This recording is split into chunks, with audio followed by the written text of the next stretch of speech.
Now, one of the other things that I wanted to share with you as it relates to networking is this.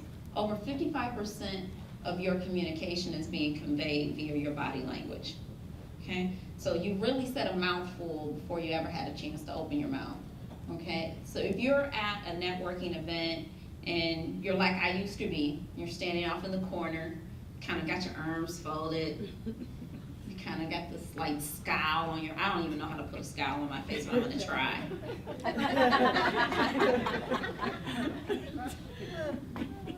Do I look friendly? I tried really hard. But here's my point. You want to look friendly, you want to look approachable, you want people to come up to you and say, hi, how are you? My name's Tammy. How long have you been with I.A.A.P? If you're standing there, you've kind of got your arms folded, you've got this scowl, no one's going to approach you, okay? And you're defeating the purpose of networking. The other thing is, no one that I know of can build a relationship with their phone, okay? It's just not possible. I know we have attachments to it. I have an attachment to mine, I'll be honest, but I cannot build a relationship with my phone. So if you're at a networking event, you know, you have to put the phone on silent. Not on vibrate, where every time it buzzes, you know, the temptation is too much. You gotta grab it and look at it, see who's calling or who's texting or what email just came through.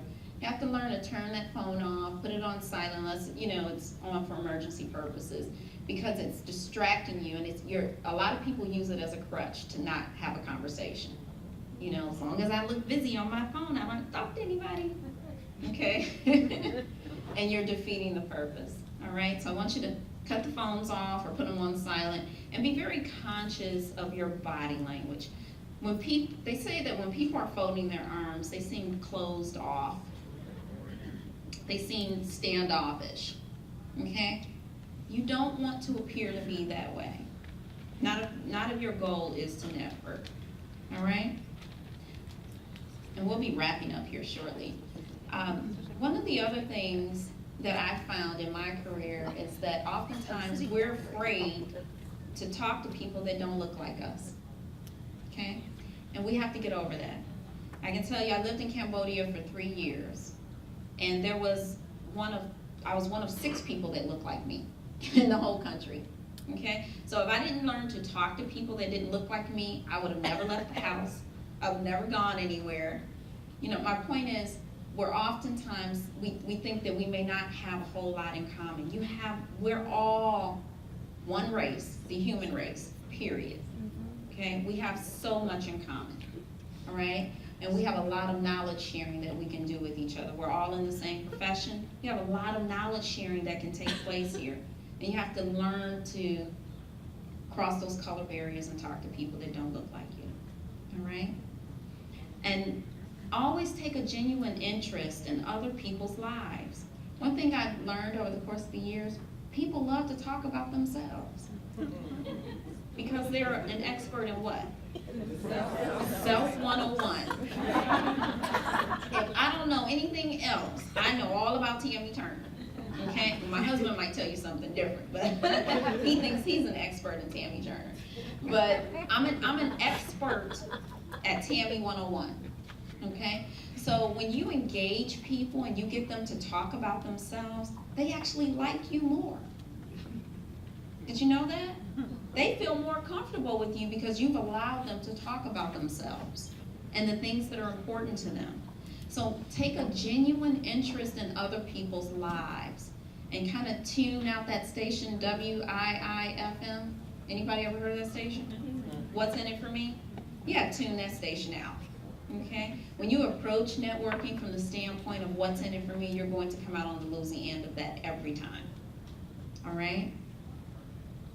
So, another great way for you to connect with people in an age of technology as it relates to networking are handwritten notes. How many people still do handwritten notes? Oh, I love it. See, you guys are sharp. I love it. In the age of technology, it's so easy for us to shoot out a quick email.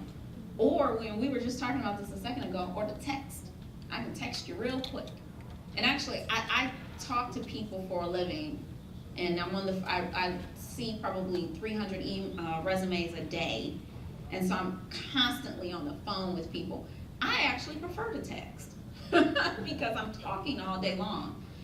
But my point is, in the age of technology, a handwritten note will go a long way. And it's just, hey, you know, Bob, especially if you see an article or something, like I told you guys I'm an avid golfer. I'm also a Philadelphia Eagles fan. So if you come across anything about golf or football, and my business cards are up there, and you want to email it to me or send it to me, my business cards are up there. So that was a hint. So you copy an article or something and you say, hey Tammy, I ran across this article, just thought I was thinking about you, thought you might be interested in this, hope all is well, signed Victoria. Drop it in the mail to me. That goes a long way, okay? And again, that's that foundation of building a business relationship. All right? Now, before I wrap up, I want to talk to you about social networking sites. That's part of networking too. Is there anyone in the room that's not on Facebook? So we have a couple. All right. Is there anyone in the room not on LinkedIn? Okay. Anyone in the room on Twitter? Twitter. Okay. Anyone in the room on MySpace? Okay, I really threw that out there for kicks and giggles. No one's using MySpace anymore. Here's my point. As administrative professionals, if you don't have a LinkedIn page, you should get one. Most people today communicate via LinkedIn. LinkedIn and Facebook and Twitter are used very differently. Facebook is more social. LinkedIn is strictly professional. This is where you will network with other professionals. People are not on LinkedIn talking about how they took their dog out or they had some Apple Jacks for breakfast this morning. That's not, you might get that on Facebook. You're not going to get that on LinkedIn. And there's a lot of knowledge sharing that takes place on LinkedIn. I'm connected with other business owners. I'm connected with other recruiters on LinkedIn. And there's so many good articles and information and candidates and clients that we share. Now, I am also on Facebook. And I might have some Facebook friends in here today. I have 4 Facebook pages and about 12,000 friends. And I am in the Facebook 12-step program. My name is Tammy, and I am addicted. Okay? But let me say this. Facebook has generated a lot of revenue for me. So that's why I'm addicted. Okay? So I hate that sounds terrible. I'm addicted to money. But I'm on Facebook as frequently as I am because I have access to over 800 million people. How much does Facebook cost? Nothing. It's free 99. Say it with me, free 99. So Facebook does not cost me a single quarter. But what I can do with Facebook is advertise to over 800 million people. And I can talk to them about my business. I can talk to them about my book. I can talk to them about my publishing company. I can secure speaking engagements. There's a number of different things that I can do on Facebook that doesn't cost me $1. But if I was advertising somewhere, I wanted to put up a big billboard somewhere advertising one of my businesses or my book or something, that's going to cost me a lot of money. Okay? So I encourage you to utilize social media, but be responsible, okay? And I know that no one in the room would do this, but if you know people that have done it, tell them to stop. All the pictures up there that are not probably appropriate, status updates that are not appropriate. When you post something on the internet, it's like taking out a front page ad in the newspaper. You cannot take it back. You may delete it, it's not gone. If Mark Zuckerberg and his shareholders decided to close Facebook up today, I probably have over 2,000 photos on Facebook. Do you think Mark's gonna send me an email? Oh, Tammy, by the way, here's your photos. No. Those photos belong to Mark Zuckerberg.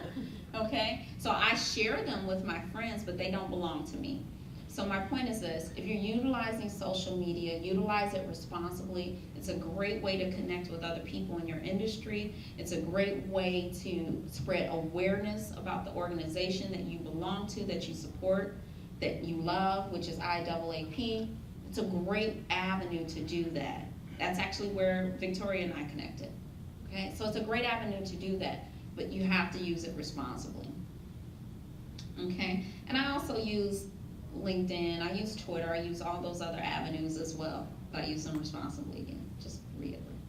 So, as I close today, your theme for this year is administrative professionals, the pulse of the office. You are indeed the pulse, the heartbeat of the office. Your companies and your bosses rely heavily on your expertise, your experience, your support, and oftentimes even your discretion. So I.A.A.P's core values are integrity, respect, adaptability, communication, and commitment. You embody these principles each and every day, and I'm sure not just in your professional lives, but in your personal lives. Keep in mind that networking doesn't only apply to meeting people outside of your organization, outside of your office.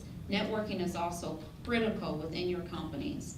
So take time to get to know your colleagues, not just other administrative professionals, just your co-workers, your colleagues, people that you see on a daily basis.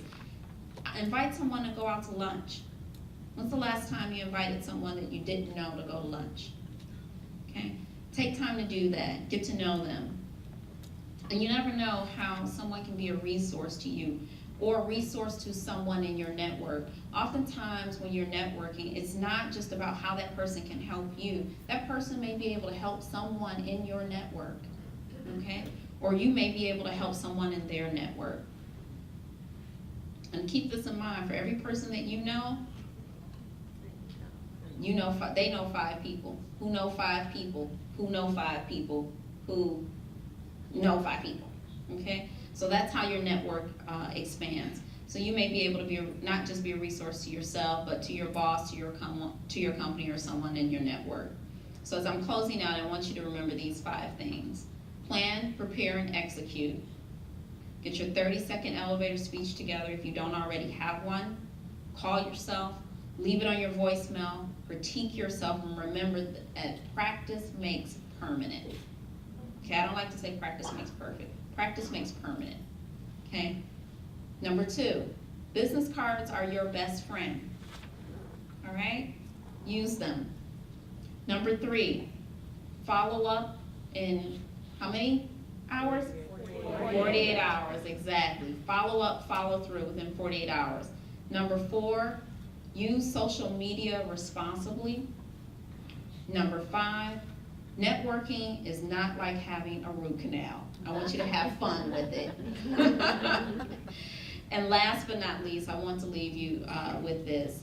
Follow your dreams. Pursue them with passion. And as I wrap up, I want to share with you one of my dreams. I pretty much lived everything that I've wanted to do, I've done it. I've lived my dreams. I've followed my passion. I have traveled the world. I have lived in another country for 3 years. I traveled extensively throughout that region. I wanted to own my own business. I did that. I wanted to write a book. I did that. And I'm now approaching the next stage, which is writing my autobiography, because I, for some reason, think I might have a story to tell. And so I'm doing that. I'm in the process of doing that now. And the title of my book is going to be Behind the Signature Pearls, because typically if you ever see me, you'll never see me without pearls, but there's a story that exists behind the pearls. Now here's my dream, and as I share this with you, I want you to keep this in mind. Dream big. Write your goals out, have a direction for yourself, and dream big. So my dream is to write my autobiography. I want to turn it into a movie, and I want to get Halle Berry to play me. Thank you.